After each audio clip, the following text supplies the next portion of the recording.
നമസ്കാരം. ലോക്സഭാ തെരഞ്ഞെടുപ്പിൻ്റെ വിധി വരുന്നതിന് ഇനി ഏതാനും ദിവസങ്ങൾ മാത്രമാണ് ബാക്കിയുള്ളത്. അപ്പോഴേക്കും കോൺഗ്രസിനുള്ളിൽ പുതിയ പടലപ്പിണക്കത്തിന് തുടക്കം കുറിച്ചിരിക്കുകയാണ്.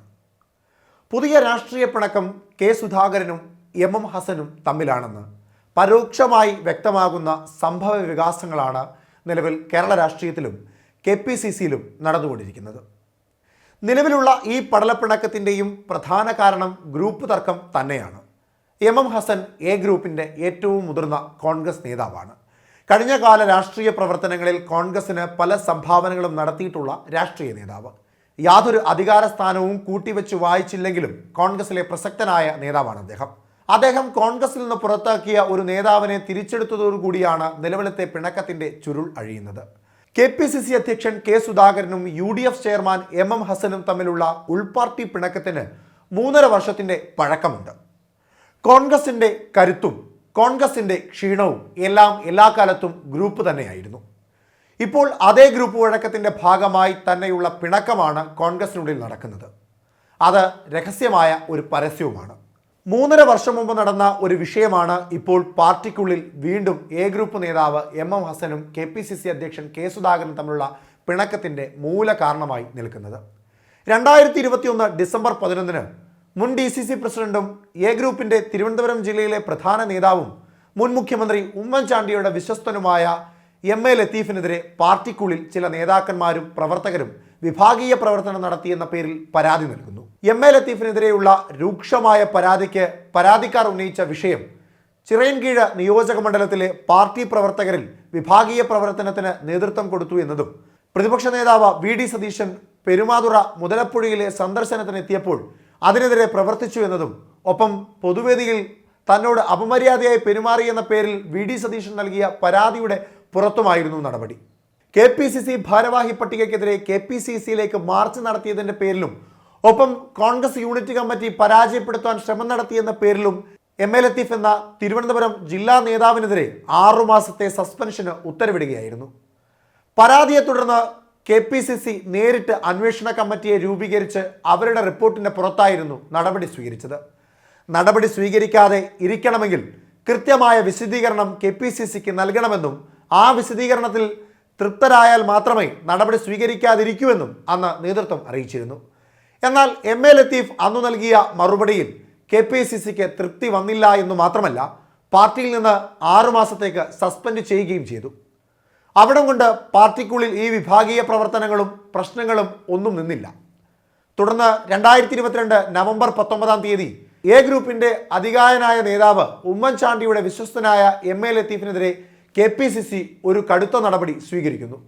യൂത്ത് കോൺഗ്രസ് പ്രവർത്തകരെ പരസ്യമായി ആക്രമിക്കുവാൻ നേതൃത്വം നൽകിയെന്ന പരാതിയുടെ പുറത്തായിരുന്നു MA ലത്തീഫിനെതിരെ രൂക്ഷമായ നടപടി സ്വീകരിച്ചത്. KPCC പ്രസിഡന്റായ കെ സുധാകരനും VD സതീശനും അടങ്ങുന്ന KPCCയിലെ പ്രധാന നേതാക്കന്മാർ ഒറ്റക്കെട്ടായി ഒരു തീരുമാനത്തിലേക്ക് എത്തി. MA ലത്തീഫിനെ എന്നേക്കുമായി പാർട്ടിയിൽ നിന്ന് പുറത്താക്കുകയും ചെയ്തു. ആ വിഷയം തിരുവനന്തപുരത്തെ പ്രാദേശിക മേഖലയിലെ എ ഗ്രൂപ്പിൽ ഉണ്ടാക്കിയ വിഷമവും വേദനയും ചെറുതായിരുന്നില്ല. നൽകിയ പരാതിയുടെ പുറത്തും ഒപ്പം മറ്റു ചില വിഭാഗീയ പ്രവർത്തനത്തിൻ്റെ അടിസ്ഥാനത്തിലുമായിരുന്നു MA ലത്തീഫിനെതിരെ 6 മാസ സസ്പെൻഷന് ഉത്തരവിട്ടത്. ആ സസ്പെൻഷൻ പൂർത്തീകരിക്കുവാൻ ഏതാനും നാളുകൾ മാത്രം ബാക്കി നിൽക്കുന്ന സന്ദർഭത്തിലായിരുന്നു ലത്തീഫിനെതിരെ പാർട്ടിയിൽ നിന്നും പുറത്താക്കുക എന്ന നടപടി KPCC നേതൃത്വം കൈക്കൊണ്ടത്. BJPക്ക് കുഴലൂത്ത് നടത്തുന്ന KPCC നേതൃത്വം ന്യൂനപക്ഷ സമുദായത്തിൽപ്പെട്ടവരെയെല്ലാം കോൺഗ്രസിൽ നിന്ന് പുറത്താക്കുന്നു എന്ന കടുത്ത ഭാഷയിലുള്ള ആരോപണവും ആക്ഷേപവും അന്ന് കോൺഗ്രസിനെതിരെയും KPCC നേതൃത്വത്തിനെതിരെയും ഉയർത്തിയിരുന്നു ലത്തീഫ്. പ്രാദേശിക തലത്തിൽ KPCCക്കെതിരായി പല സമ്മർദ്ദങ്ങളും MA ലത്തീഫിൻ്റെ അനുയായികൾ നടത്തിയെങ്കിലും പാർട്ടി നേതൃത്വം അതൊന്നും ചെവിക്കൊണ്ടില്ല. ഈ സന്ദർഭത്തിലാണ് നേതൃത്വത്തിനെതിരെ ശക്തമായ ഭാഷയിൽ MA ലത്തീഫ് രംഗത്തെത്തിയത്. KPCCയുടെ ഈ നടപടികളെല്ലാം എ ഗ്രൂപ്പിനുള്ളിൽ വലിയ അമർഷവും വിഷമവും ഒക്കെ ഉണ്ടാക്കിയിരുന്നു. ഒടുവിൽ 3.5 വർഷത്തിനു ശേഷം 2024 ലോക്സഭാ തെരഞ്ഞെടുപ്പിനോടനുബന്ധിച്ച് KPCC അധ്യക്ഷ സ്ഥാനത്തിരിക്കുന്ന കെ സുധാകരനെ താൽക്കാലികമായി ആ സ്ഥാനത്ത് നിന്ന് മാറ്റി പ്രചരണ പരിപാടിക്ക് വേണ്ടി കാര്യമായ രീതിയിൽ കണ്ണൂരിലേക്ക് അയക്കണമെന്ന നടപടി AICCയിൽ നിന്ന് എത്തുന്നു. 2024 ലോക്സഭാ തെരഞ്ഞെടുപ്പിൽ 20 സീറ്റുകളും കോൺഗ്രസ് വിജയിക്കണമെന്ന തീരുമാനം ഹൈക്കമാൻഡിൽ നിന്ന് എത്തിയപ്പോൾ കണ്ണൂരിൽ കെ സുധാകരൻ MP ആയിരുന്ന മണ്ഡലത്തിൽ അദ്ദേഹമല്ലാതെ മറ്റാരും സ്ഥാനാർത്ഥിയായി മത്സരിച്ചാൽ വിജയിക്കില്ല എന്ന ഒരു നിലപാട് കോൺഗ്രസും KPCCയിലെ ചില നേതാക്കന്മാരും എടുക്കുന്നു. ആദ്യഘട്ടത്തിൽ പാർട്ടി മുൻപോട്ട് വെച്ച ആവശ്യം കെ സുധാകരൻ തള്ളിയെന്ന് മാത്രമല്ല, ജയന്തൻ എന്ന തന്റെ അനുയായിയെ ആ സ്ഥാനത്തേക്ക് മത്സരിപ്പിക്കാമെന്ന ഒരു തീരുമാനം കെ സുധാകരൻ പാർട്ടിക്ക് മുൻപിൽ വെച്ചു. ആ ആവശ്യത്തെ VD സതീശനും രമേശ് ചെന്നിത്തലയും ആദ്യഘട്ടത്തിൽ തന്നെ തള്ളി. അങ്ങനെ പാർട്ടിയിൽ നിന്നുള്ള സമ്മർദ്ദത്തിന് പുറത്ത് കെ സുധാകരൻ ഒരു തീരുമാനത്തിലേക്ക് എത്തുന്നു. താൻ കണ്ണൂരിൽ മത്സരിച്ച് വിജയിച്ചാലും തന്നെ KPCC അധ്യക്ഷ സ്ഥാനത്ത് തുടരുവാൻ സമ്മതിക്കണം എന്നുള്ളതായിരുന്നു അദ്ദേഹത്തിന്റെ ആവശ്യം. ഒരുപക്ഷെ KPCC സ്ഥാനത്ത് ഇരുന്നു കൊണ്ട് MP സ്ഥാനത്തേക്ക് മത്സരിച്ചാൽ തന്നെ ഡൽഹിയിൽ തളച്ചിടാനുള്ള തന്ത്രപരമായ നീക്കം പ്രാദേശിക തലത്തിൽ കേരള നേതാക്കന്മാരുടെ ഉള്ളിൽ ഉണ്ടാകും എന്ന ഒരു തോന്നലായിരിക്കണം കെ സുധാകരനെ അത്തരത്തിലൊരു തീരുമാനത്തിലേക്ക് എത്തിച്ചത്. ഒടുവിൽ നേതൃത്വം അത് സമ്മതിക്കുകയും കെ സുധാകരൻ കണ്ണൂരിൽ സ്ഥാനാർത്ഥിയായി മത്സരിക്കുവാൻ സമ്മതം അറിയിക്കുകയും ചെയ്തു. സ്ഥാനാർത്ഥിയായതോടെ പാർട്ടിക്കുള്ളിൽ മറ്റൊരു ചർച്ച കൂടി ഉയർന്നിരുന്നു. കെ സുധാകരൻ കണ്ണൂർ സ്ഥാനാർത്ഥിയായാൽ സ്വാഭാവികമായും പ്രചരണ പരിപാടികളിൽ കാര്യമായി ശ്രദ്ധിക്കേണ്ടതായുണ്ട്. അതുകൊണ്ട് KPCC സ്ഥാനം താൽക്കാലികമായി മറ്റാരെങ്കിലും ഏൽപ്പിക്കണം എന്നുള്ളതായിരുന്നു ആവശ്യം.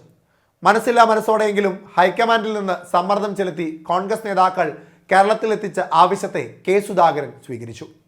അങ്ങനെ MM ഹസൻ വർക്കിംഗ് പ്രസിഡന്റായി. KPCC അധ്യക്ഷനായി ചുമതലയെടുത്തതിനു ശേഷം കെ സുധാകരന്റെ ഏറ്റവും പ്രധാനപ്പെട്ട പാർട്ടി വിഭാഗീയ പ്രവർത്തനം നടത്തിയ വ്യക്തികൾക്കെതിരായുള്ള നടപടികളിൽ ഒന്നായിരുന്നു MA ലത്തീഫിനെതിരായുള്ള നടപടി. ലത്തീഫിനെ പുറത്താക്കിക്കൊണ്ടുള്ള കെ സുധാകരന്റെ നടപടിയെ റദ്ദാക്കി ലത്തീഫിനെ തിരികെ കൊണ്ടുവരിക എന്നുള്ള MM ഹസന്റെ ആദ്യ തീരുമാനം ഏപ്രിൽ 27-ാം തീയതി പുറത്തു വന്നു. തുടർന്ന് ലത്തീഫ് കോൺഗ്രസിലേക്ക് തിരികെ എന്ന പേരിൽ ഫ്ലെക്സ് ബോർഡുകൾ തിരുവനന്തപുരത്തിന്റെ വിവിധ കേന്ദ്രങ്ങളിൽ ഉയർന്നു. ഇതിനിടയിൽ കെ സുധാകരൻ KPCC പ്രസിഡന്റായി തുടരുമോ എന്ന വാർത്ത പാർട്ടിക്കുള്ളിലും പുറത്തുമൊക്കെ കാര്യമായി പരന്നു. ആദ്യഘട്ടത്തിൽ അതിനെപ്പറ്റി കാര്യമായ രീതിയിലുള്ള മറുപടിയൊന്നും പുറത്തു വന്നില്ല. AICC നേതൃത്വം അത് പുറത്തുവിട്ടതുമില്ല. ഒടുവിൽ കെ സുധാകരനെ തിരികെ കൊണ്ടുവരാമെന്ന നടപടിയിൽ ഊന്നി നിൽക്കേണ്ടതായി വന്നു AICCക്ക്. കൈവിട്ടു പോകുമെന്ന് ഭയന്നിരുന്ന KPCC അധ്യക്ഷ സ്ഥാനം തിരികെ കിട്ടിയതോടെ കെ സുധാകരൻ അധികാരത്തിന്റെ കരുത്തു കാട്ടി. ലത്തീഫിനെ വീണ്ടും പുറത്താക്കി.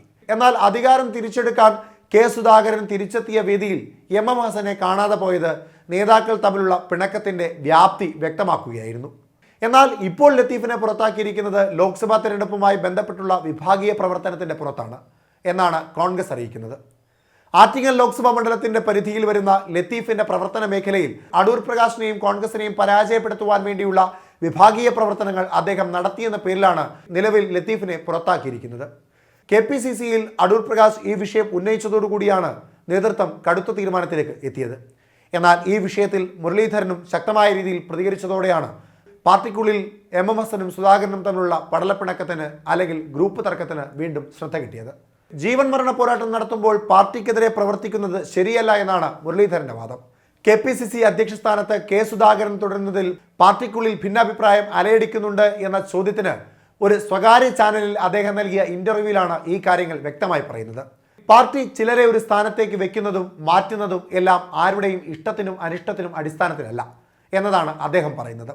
അതായത് A ഗ്രൂപ്പ് അല്ല ആരെ ഏത് സ്ഥാനത്ത് നിർത്തണമെന്ന് തീരുമാനിക്കുന്നത് ഹൈക്കമാൻഡാണെന്ന് പറയാതെ പറയുന്നു മുരളീധരൻ. 4-ാം തീയതി റിസൾട്ട് വന്നതിന് ശേഷം അന്നത്തെ രാഷ്ട്രീയ സാഹചര്യം അനുസരിച്ചായിരിക്കും കെ സുധാകരൻ അധ്യക്ഷ സ്ഥാനത്ത് നിൽക്കണമോ വേണ്ടയോ എന്ന തീരുമാനമെടുക്കുക. ആ അവകാശം ഹൈക്കമാൻഡിനുള്ളതാണ്.